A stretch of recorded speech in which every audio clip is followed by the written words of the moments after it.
Fox News can now project that Bernie Sanders will win in Oklahoma, and the Fox News decision desk also projects that Ted Cruz will win the state of Oklahoma. The fact that Bernie Sanders pulls out a win, perhaps where he was not expected to, and Ted Cruz another win. Texas and Oklahoma tonight, that is a big deal. Stirewalt, back to you on that. Big deal for Cruz. This is, he has not only a win that he had to have in his home state, but he can win across the border in Oklahoma. That's 3 victories for him this cycle. Iowa, so he's the guy who says, I actually have wins. Rubio's going to be making a delegate math argument. I have delegates. I should be the one to pursue Trump. These two guys, honestly, if on the internet they call it never Trump, if the not Trump, the contra Trump, whatever you want to call it, if these people are serious, the world is not big enough for Marco Rubio and Ted Cruz.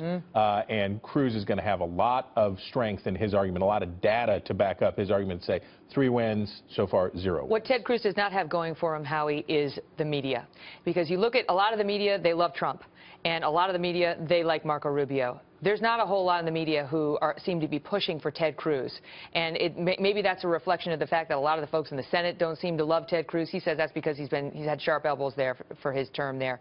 But Ted Cruz, can he win? Can he somehow overtake Donald Trump without getting more people from the U.S. Senate to, certain media on his side? Well, if you pull back the camera, Donald Trump is winning so much, I'm getting bored with winning. I mean, even if Cruz now has won his home state of Texas, which is the minimum requirement, and Oklahoma, I mean, if Donald Trump ends up winning 8 or 9 of the 11 states on Super Tuesday, for anybody else, we'd say that's incredible. Now, Cruz has made this argument in recent days, Marco Rubio as well, that the media focus so much attention on Donald Trump. They love Donald Trump. They're rooting for Donald Trump at least until the fall. But they do. If you look at the numbers, even on the nightly newscast, the time they devoted just the past night, last night, to Donald Trump versus the other two, it was 6 minutes Trump, I think 7 seconds Rubio. I mean, the disparity was remarkable. There's a clear imbalance, and we've all had banners up awaiting Trump news conference, which shows how he can hijack the news cycle. But a lot of that attention has been negative. But because Trump rode so vociferously against the media, even negative attention helps him, because his fans say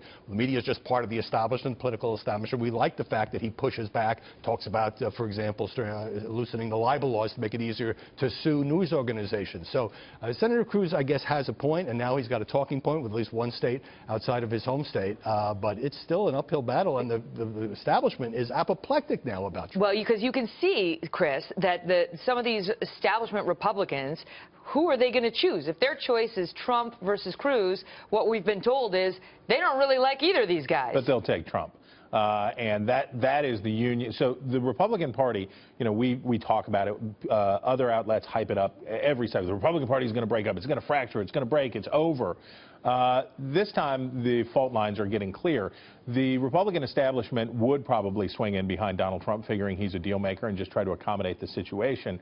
But I don't know that conservatives will. I don't know that if the hardcore ideological conservatives, the kind of people who are supporting Cruz and Rubio, in fact, whether movement conservatives are ever going to be able to come in behind Trump. And I don't know that, I think Howie's quite right, I don't know that Trump particularly cares, because his objective, I think you're going to hear him declare very much victory, a bigly victory tonight, and that I don't think he cares. I think his eye's on Democrats moving to the middle in the general election. And now we have a debate in 48 hours, Howie, with these candidates, and the question is, who will be on that stage on Thursday night at this point? Right. Well, I don't see anyone necessarily dropping out in the next 48 hours, but if it's anything like the last debate, and we're going to have Trump under attack constantly, and at the same time, Marco Rubio took some heat for playing the insult game with Trump and constantly interrupting him and mocking him, and that may not help him. A lot of people saying that's not really who Marco Rubio is. Wait, it helped Marco Rubio in the late deciders, did it not, Chris? Yeah, it did. It was a boon to him. And,